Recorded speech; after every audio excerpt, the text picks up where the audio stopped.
Hello guys, welcome back to our YouTube channel How to Use Basics. In today's video we are going to learn how to add friends without using Facebook.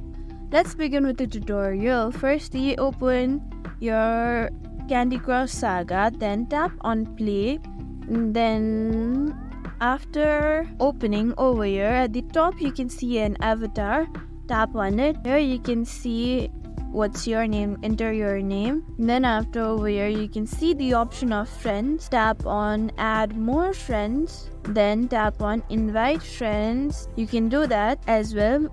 Otherwise what you can do is go to settings, tap on my account. Here you can see the option of sign up with email. Tap on it. I'll enter my email. I've entered my email as well as my password. Then tap on create a king account. Tap on login.